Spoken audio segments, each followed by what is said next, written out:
गंजाम जिला बेलगुंठा ब्लॉक अध्यक्ष निर्वाचन फलाफल सोमवार घोषणा होईछि।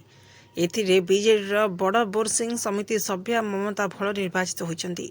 से भाजपार गीतांजलि बिश्नोई को परास्त करिसेंति। फलाफल घोषणा पर बीजेडी महल रे खुशीर लहरी खेला जाइछि।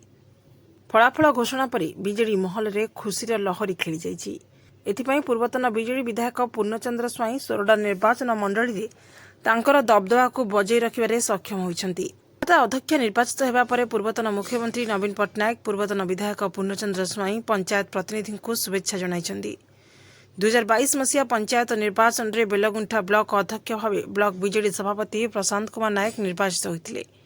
से धुमुछाई पंचायत समिति सभ्य भाव निर्वाचित हो ब्लॉक अध्यक्ष भाव निर्वाचित होते।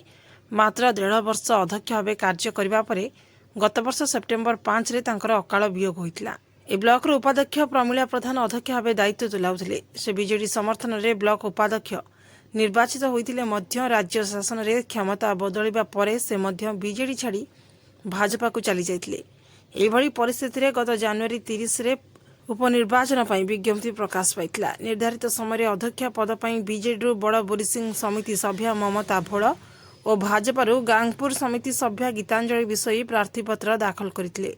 उभय पक्ष निज निज प्रार्थी को मतदान करथिले, किंतु कोर्ट को निर्देशनामा अनुसार भोट गणति किंबा फलाफल उक्त दिन घोषणा होई पारि नथिला। कड़ा सुरक्षा बलय मध्य मतदान होइतिबा बैलेट बॉक्स सील करी ट्रेजरी रखा जाइतिला। फलाफल घोषणा विलंब देखि पूर्वतन बीजेडी विधायक पूर्णचंद्र साई शुक्रवार भंजनगर उपजिलापाल उमाशंकर बेहेरा को भेटी फलाफल घोषणा करने दावी करथिले। यापर प्रशासन पक्षर फलाफल घोषणा होईछि। उपनिर्वाचन पर उभय दल मध्य प्रबल भाव बड़ कषाकषि होता बेले फलाफल को समग्र ब्लॉकवासी उत्कंठार सह अपेक्षा कर रही। फलाफल घोषणा समय ब्लॉक कार्यालय परिसर में व्यापक सुरक्षा व्यवस्था ग्रहण करा जाइतिला।